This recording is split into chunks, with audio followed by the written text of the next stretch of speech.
Listen, Black Power family, you already know what it is. We got brother Dr. Reggie up in the building, and we're going to talk a little bit about the Black Panther movie. You heard the good, you heard the pros, now we got to go with the cons. You already heard the pros. Now we got to go with the other side. Talk to us, brother Reggie. Peace and love to the family. I know many of you are going to the movie theater to see Black Panther movie. And I want you to go and see the movie, right? What I am going to do, without really being a spoiler for many of you who did not see the movie, but I'm giving you an order. You should go see this movie, right? You should spend your money and see this movie, right? So that when you come out, you can appreciate what I say. So I'm not running anybody away from seeing this movie. I'm just not going to say it was just a sellout without giving you one of the best analysis, in short, because I heard that I've been invited on a panel, a powerful panel coming up with ISUPK, I think this Thursday on Cross the Line, where me and actually, believe it or not, the Hebrews might have some agreement about this movie. Now, they're doing it for their reasons. I'm going to extend my reasons. So, this movie opens up. It seems to fly over Oakland, California. It looks like two flying saucers. It's very dramatic. Kids are playing on a basketball court. The inside the scene is going to be two brothers with guns, freedom fighters. They got a black plan. They're no different than the 1960s Black Panthers, the 1960s, 70s, BLA. No different than El Hajj Malik El Shabazz, no different than any radical black person who sees that America warred on them. While they're stockpiling their guns, and they're using guns, by the way, right? Guns of the day. There's an appearance by the people from Watanga. When they come in, ultimately, at the end of the day, it turns out that it is the old Black Panther who is the king, and the person who's doing the arms dealing is his brother. His brother. His brother has just a gun, and the king is the Black Panther who has special abilities, a suit, and he ends up killing his brother with his claws. Now, what's interesting about this is that the brother that he killed is a member of the black movement. He's in Oakland, California, at the height of the 70s, the Black Panther movement. He's doing what Black Panthers did. They are looking at people being killed by cops, and they're joining a movement to stop it. They put their lives and their family on the line, not just to kill innocent white people, but to defend themselves against an army of the oppressor who has not given us social justice.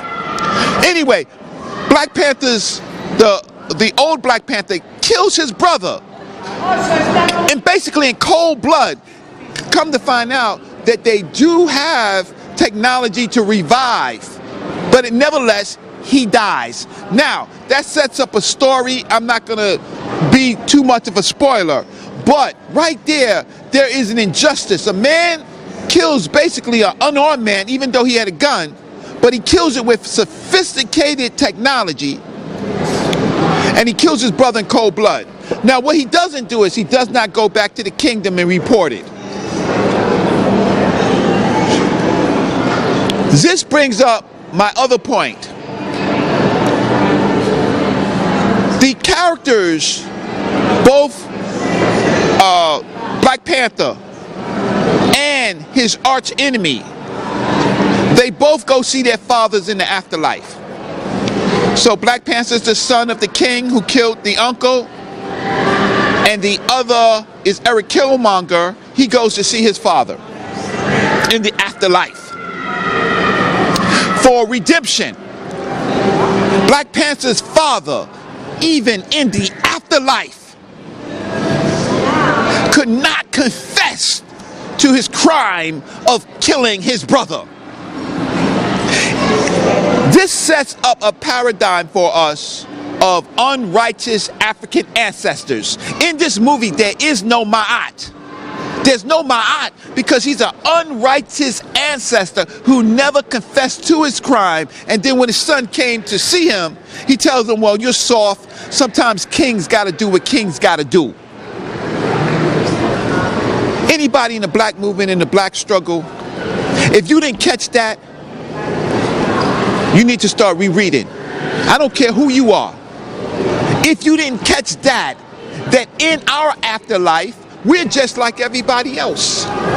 So that means if we sacrifice ourselves here for our people, for our families, we're going to go to an unrighteous afterlife where there's no Hall of Ma'at, where your deeds are not judged. I don't care who you are, right? If you didn't catch that. So think about that paradigm for a minute. We're going to move on. This movie wasn't made by blacks. It was made by Stan Lee. It was made by Stan Lee. It was made for the consumption of an integrated society without regard for any black social justice. In this movie, black people can only solve our problems with the help of the oppressor and in the interest of the oppressor. The oppressor, who they called, which was the CIA in this movie, right? He was there almost at every stage of this movie. Initially, he was there to get this particular metal that came from space. You can watch the movie for the details. Nah, you can break it down. Everybody saw it, trust me. Right. So, a comet comes from space and chooses Africa to land and gives Africa mineral resources, gives them technological advances. Now this might seem like it's a metaphor, but the fact of the matter is that if you do believe in a creator, if you do, let's switch sides. You dark on that side. Yeah, but I don't want the people to see.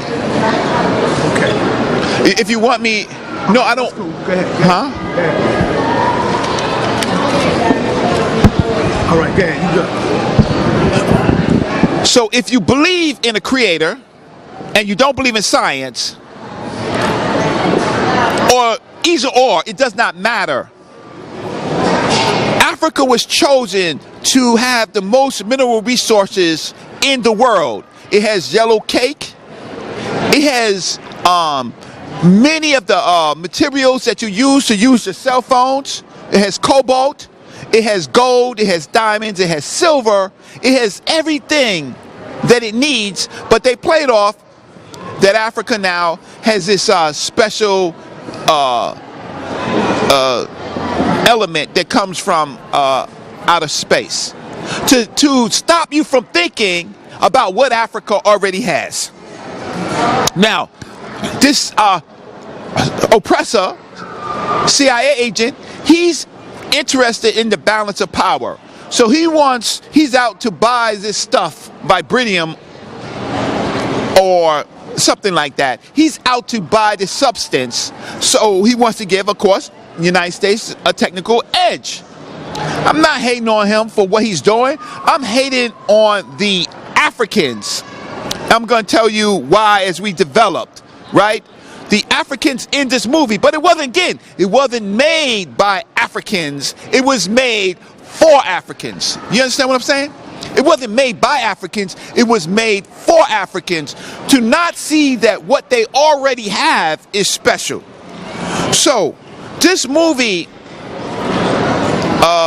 is made for everybody. But more importantly, the oppressor, he's very comfortable in this movie. He's actually very comfortable. Everything works out for him. As a matter of fact, the original Black Panther, he died in some type of UN meeting, right? Now, mind you, he has all these special powers. He ends up, the father died. The father died in the other movie, right? And his son, the Black Panther, could not save him. You know why his son could not save him? Because his son can't do nothing without drugs. He got to take the syrup for everything that he does. But I'm going to get to that, right? He's a drugged out Black Panther. But I'm going to get to that. If you ought to peep that, see, we can't do nothing without that coke, without that syrup, without that extra puff. Our black heroes are drugged out to do what they got to do. But you don't see the CIA being drugged out. You don't see him doing nothing, not even really drinking, right? He's there to do business. But our people, we got to be on drugs just to be black people. So there is no black social justice in this whole movie that we are completely control of without partnering with the European. Again, the original Black Panther, you find him being killed by an explosion doing some UN business, while black people all around the world are suffering, right? He's over here doing nation interaction and has a technology that can cure all of Africa, but he's standing aside. He's not creating a black United Nations with the power that he has. He's over here being comfortable with white folks and what they're doing and their international communities. And he got murdered. And his son couldn't help him because at that point, he didn't take the syrup yet, right? He didn't take that extra puff of whatever else is in that ground. If you're a black revolutionary, you should catch that. If you're a student, go look for that and try to understand. We just had the brother Raheem Shabazz on talking about the school pipeline to prison. This movie is a pipeline for drug use. It's a pipeline for moving us away from the ideas of social justice that we can't handle our own affairs. That's the point. Maybe I'll come back to that. Now, who are the true heroes of this movie? Who are Brother Reggie's true heroes? The murdered uncle. He had rimmed black glasses. He looked like Malcolm X. He looked like Khalid Muhammad. What he wasn't doing was perfect, but if you weigh the scale, he figured he had to do something for his people. When he was captured and killed, because that's what happened, he was captured and killed by the father of the Black Panther, who was the original Black Panther. He seemed to be with another young man who betrayed him and who turned out to be the Forrest Whitaker, right? Who betrayed him.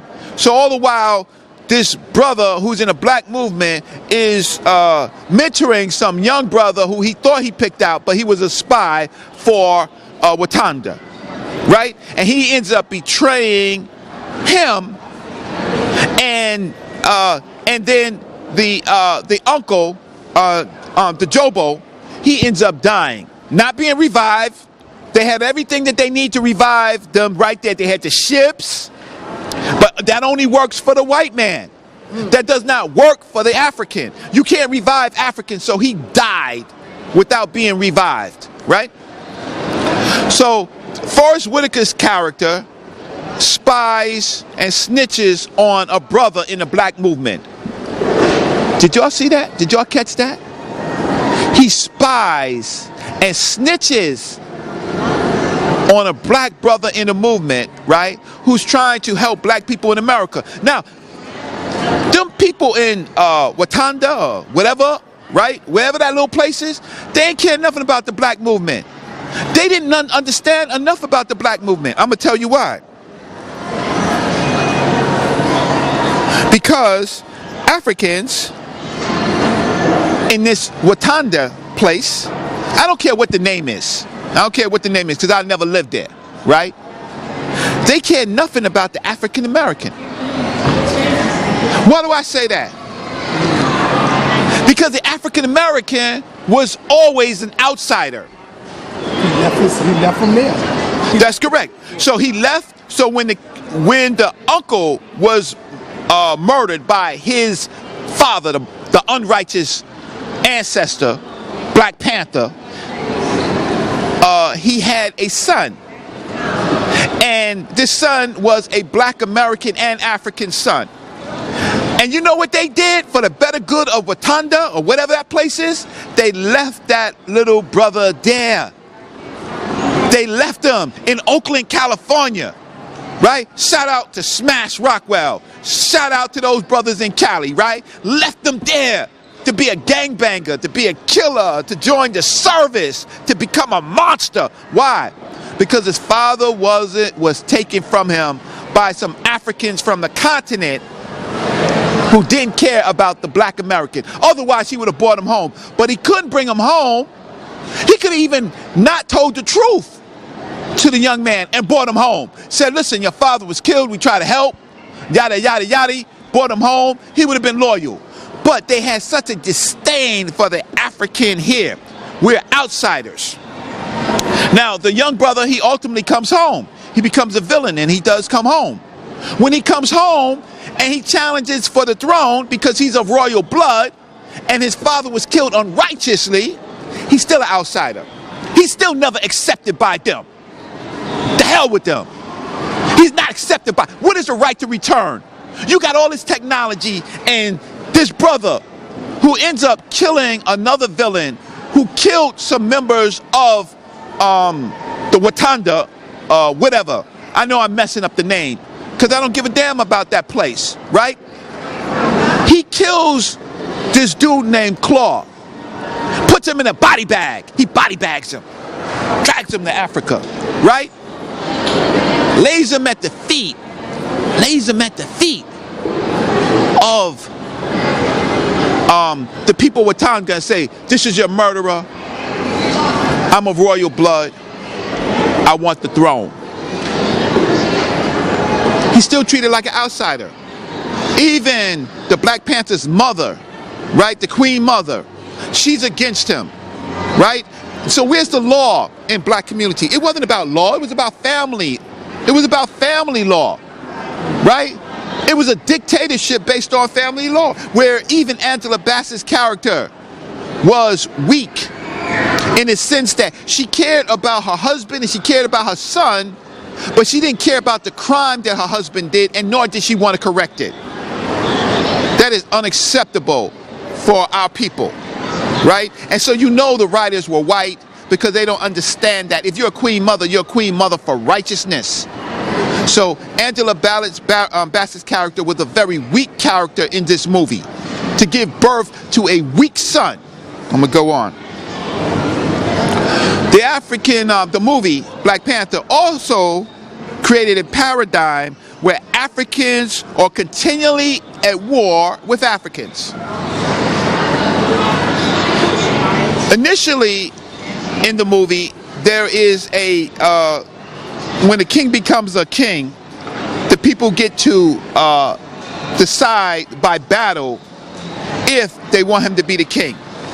And the Black Panther, the drug addict, was challenged by some brothers who live in the same area, but they're in the mountains, right? So the apes. Yeah, basically the descendants of the apes, the ape clan. And that brother's name is, let me see if I can remember where, his M'Baku. So M'Baku is the king of these 8 people, and he comes to challenge the Black Panther. He comes from the mountains and he says, we've been watching from the mountains, bro. You ain't doing nothing for us. You ain't do nothing for black people, right? And you couldn't even protect your father. How you gonna protect nations? And we challenge you. Now, we're watching this drama fold out.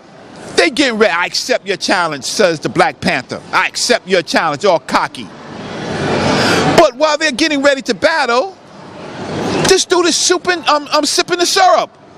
He's doing drugs. What kind of fight do we have where an opponent is going to let another opponent sip some drugs to hype him up for the fight? So technically, he took away the power so he could be a normal man for the fight. That does not take away the powers. That gives you power, Sarnetta. No.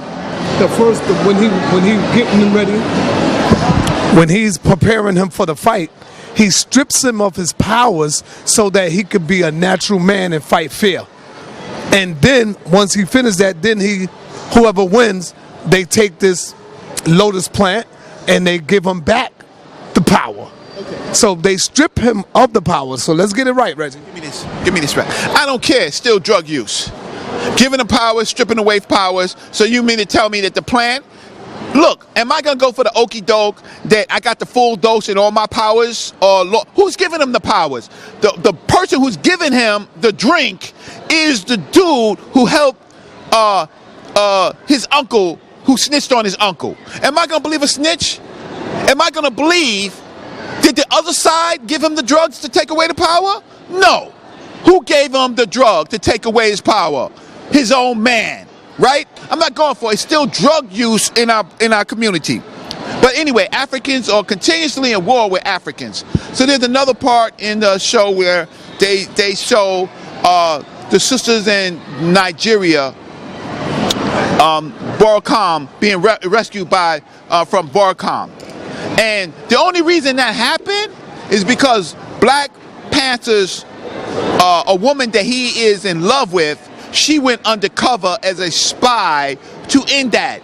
And the only reason that they ended that was not for the benefit of those black women. That Black Panther tribe cared nothing about that. All they cared about was rescuing his love so that she can be at the ceremony where he becomes king. What kind of move is that? What does that say? It wasn't about social justice for black people. It was about him just wanting his woman to be there.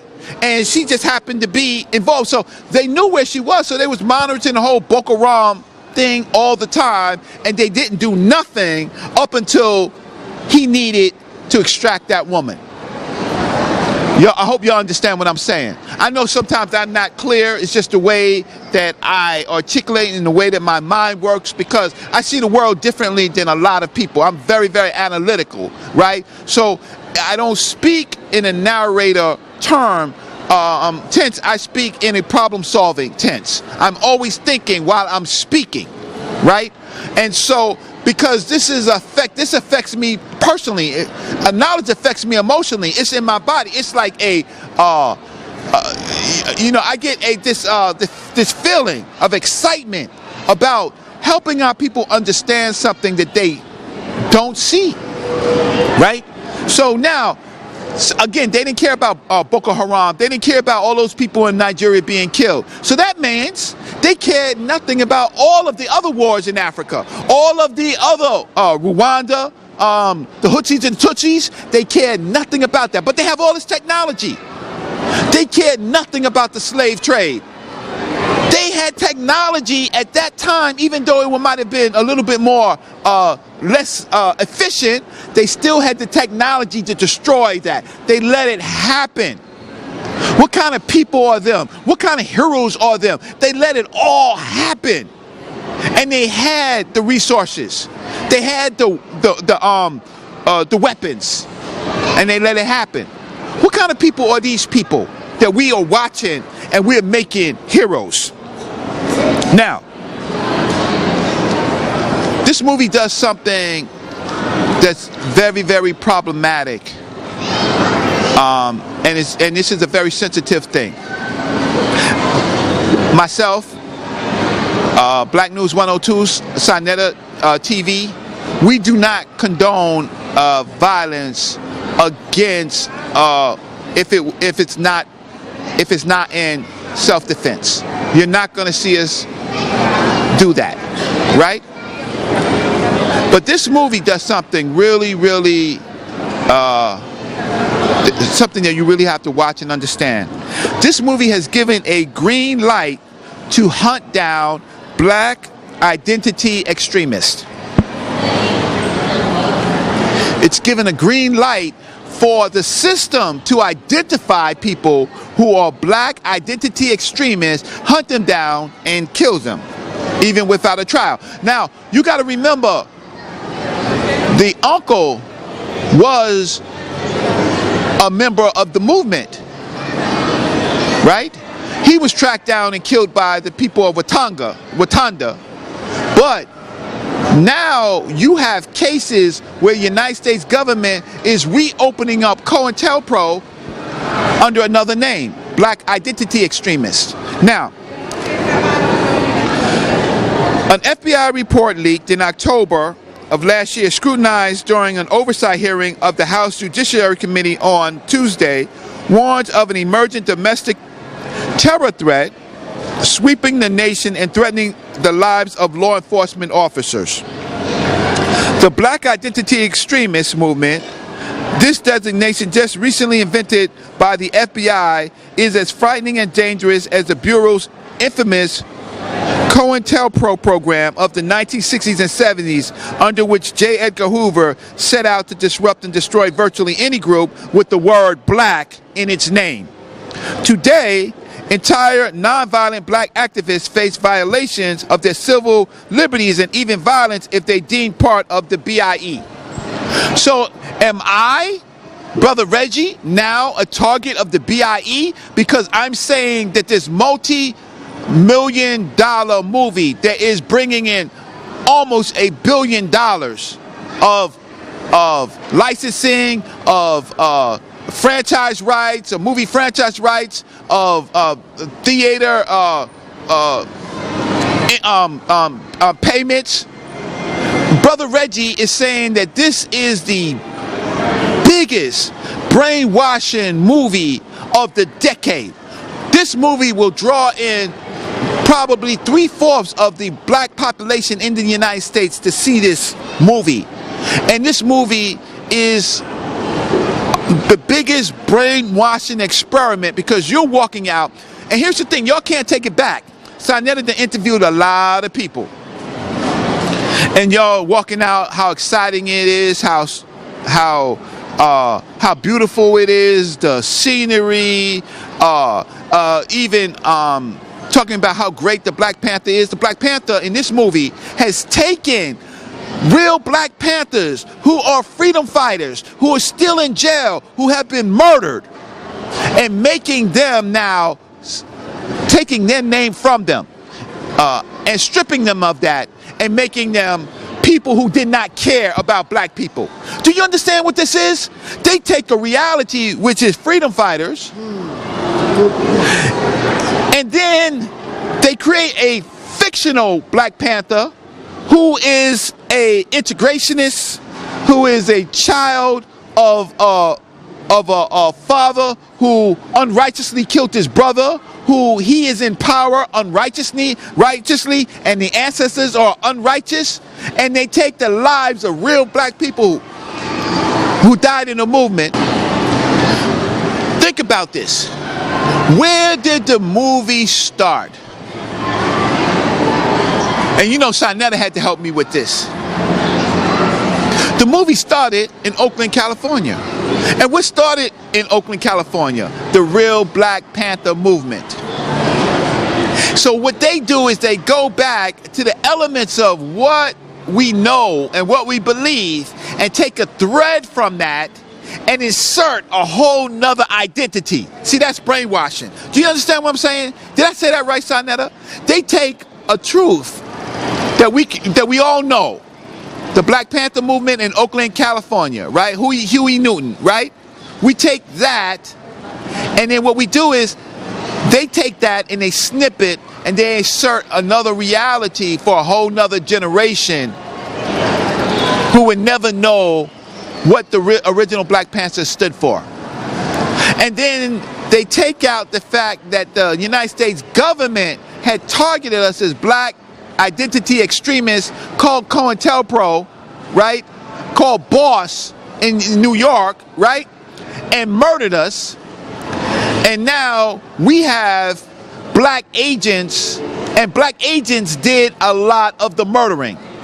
Provocateurs, black provocateurs did a lot of the murdering, just like the people from the Black Panther, from Wakanda, right?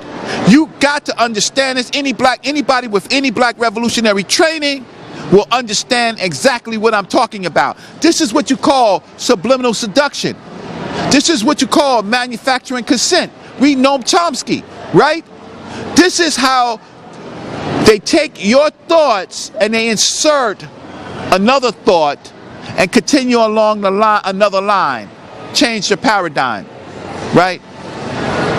See, this is why you got to watch Black News 102 and our programming, and because you know what? Whether you agree with me or disagree with me, you debate me on this subject, I'll bust your ass. You debate me on this subject about brainwashing, manufacturing consent, neuro-linguistic programming, right? I'll bust your ass. Debate me on this, right? See if you really, see what you did is you liked the Black Panther because Black Panther, these were African peoples out of their identity closer to an integrated society, not helping other black people. But to go to our starting point of Oakland, right?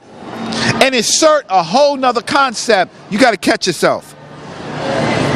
So real Black Panthers, again, have been murdered, tracked down, in jail for trumped up charges. Some of them still haven't come home. Many of them died. But you will support the Black Panther movie, but you won't send a donation to a Black Panther behind enemy lines or his family or his children. See, we're producing our own Eric Killmongers because we're not taking care of our own, right? We're not supporting the brothers that come home like Sundiata Okola. We're not supporting Sundiata. We're not supporting them. We didn't support Eddie Ellis when he came home. You know how much this Eddie Ellis of the Black Panther Party did for social justice when he got home? You read Eddie Ellis. You read his story, right? That was an incredible black man who spent all those years for a murder he did not do. And then to come home. And then all of these people coming home for these trumped up charges, we're not supporting. But we're going to watch and pay our money, bring our families to a Black Panther event, a Black Panther movie, but not a Black Panther reality. Brothers and sisters, you better check yourself. Next. Now, there is a brother, and Sinetta had the story on his show, Brother Rakim Bolagun, right? Born Christopher Daniels, is a Dallas native that was meticulously under surveillance by the FBI for 2 years before they raided his house and arrested him in December 2017, right? And items taken from him were a few guns and assault rifles, right? A book, Negroes with Guns, a computer, right? And indicted with unlawful possession of a firearm. And putting all those things together creates him a black identity extremist, but yet he did not commit a crime. But yet, there's a school shooting after school shooting after school shooting after school shooting of young white folks who the FBI knows exist, but they're not labeled extremists. What about young white boy extremist? Young white boy, disgruntled young white boy dropped out of school extremist. Why aren't they tracked? But you are going to charge a brother who did not commit a crime, who is under surveillance, and you're going to give him a conspiracy charge, but you knew See, and America now knows who you are. You knew about this Florida shooter. You knew who he was. You knew about almost all of the shooters, right? The Las Vegas shooter. You knew. You have all of your people under surveillance, but you let them rock. And you let them commit a crime. But this brother, who didn't even commit a crime yet, who just had a gun, reading for information that's something that you can get in the library, and a few guns that, what about your NRA, right? He's a gun lover. That's all he is, right? He might have some training, but he did not commit a crime, and you have him under surveillance, right? So, but you let this school shooter shoot up 17 of your people, and you want to label as black identity extremists. See, you could, that movie that you just produced, we got you, right? We got you, because the reality is far different than the fantasy that you are creating, right? We got you. Next. This element that comes from the sky, from the comment on Africa, that has all of these powers. What about Kemet? What about the sciences in Kemet? What about the more ancient sciences in Southern Africa? Right? In Table Mountain, which I'm going to do a show on Table Mountain and early Africans, civilizations. What about the technologies that they gave of understanding time, understanding fire, right? What about that technology? What about the resources of gold? Gold was actually this chemical element that they're talking about. You fools! It was gold. That's what it was. Because it was gold that fueled all of these wars. It was gold and then diamonds that created the wealth, that changed the balance of power. That Mansa Musa, he was probably the original Black Panther. Mansa Musa was the original Black Panther. He takes his gold and does a Hajj to Mecca, stops off in Cairo, and becomes the world's richest man with caravans of gold to start the gold rush into Africa, to ultimately enslave his people by giving it to the Arabs and the Arab traders, who made now trade lines into the Guinea area. It was gold that creates wealth, that turns into things like currency, that turns now into things like Bitcoin, right? And Ripple and other things. That's what it is. We get ready to get chin checks on that. Hi. Yeah, what's up? What's the matter, officer? Turn it off while you're talking. No, I'm not going to turn it off. I need witnesses so we can have documented footage.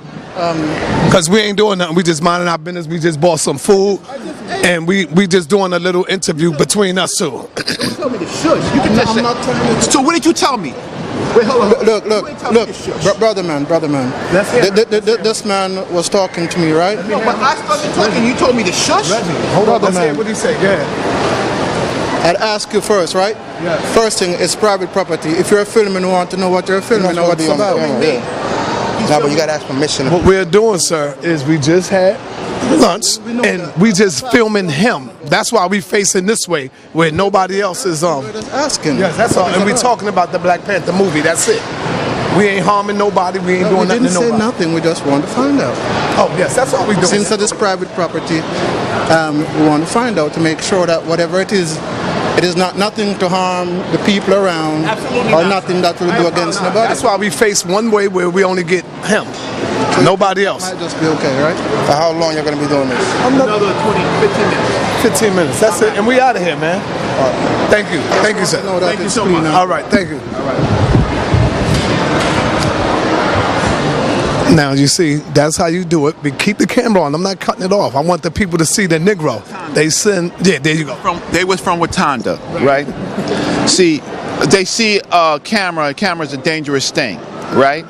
And they're only filming me that we don't even know what property it's on. So the other thing is, Africa had already shared its resources. So that vibranium or whatever that is, I don't care about it because it's fictional, right? So I can make up my own words, right? But it started with gold. It started with diamonds. It started with the rest of the resources that built up every other place, civilization, country, except for Africa. Mansa Musa was the original Black Panther because he didn't use the gold for the betterment of the African where he lived. He took that secret and he gave the secret to the Arab first and then the European, right? Because I've been checked by the guards, I'm going to shorten it just so that we can move and we can come back and we can have a wider conversation, because I want you to come out and prove me I'm wrong. Right? You could just disagree with me, but Sonetta, Black News 102 has some of the best researchers, right, on point to talk about. He's doing the good and the bad. Right. I'm the bad. I'm not the bad. I'm really the good. See, what they've done is they've taken and they've switched things. Just like with Black Panther in Oakland and the new Black Panther who murdered his brother, who can't tell the ancestors what he did, who wants to be an unrighteous ancestor, who doesn't even want to tell his son in the ancestral realm what he did, right? Where his wife wants to co-sign what he did because she wants her status, right? The other point that I want to make is, obviously, this movie creates a paradigm where the African countries must integrate with the oppressor to solve our problems. So the president of Southern Africa, who should have never been the president of Southern Africa, who's one of the most powerful places in Africa, totally integrated society, right, run by black figureheads, right?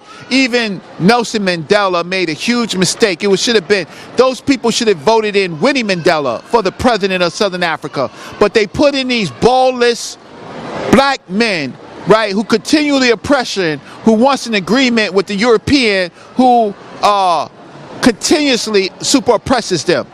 Imagine, South Africa is the richest place with diamonds and gold, right? And it is yet one of the poorest places. Right now, they can't even get water in Cape Town. White folks are suffering because of the ineptness of black leaders that they put in.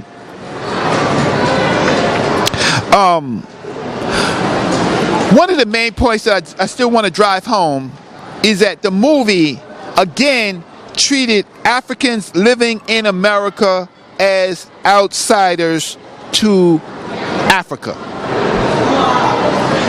This movie will go internationally in Africa. Who is the African American? They played it all in Africa already. That's correct. They played it because that's where the brainwashing takes place. So they have used this movie to once again separate us. Now, think about this. They're at the UN, proud, got the collars up, popping up when one of the diplomats says, well, what does Wakanda have to offer? And he's popping up his chest, smiling, right? But what does he do to black folks? He just wants to build a tech center in Oakland. Do you understand what I'm saying? He wants to only build a tech center, not a university. Not a university, a tech center in Oakland, a museum for the monkeys, a zoo for the African American monkeys. But he wants to go to the UN and he really wants to make white power is better. He wants them to stop warring with each other for resources in Africa. They are the United Nations because they have been always the United Nations against Africa. And he wants to go and he wants to help them? Right?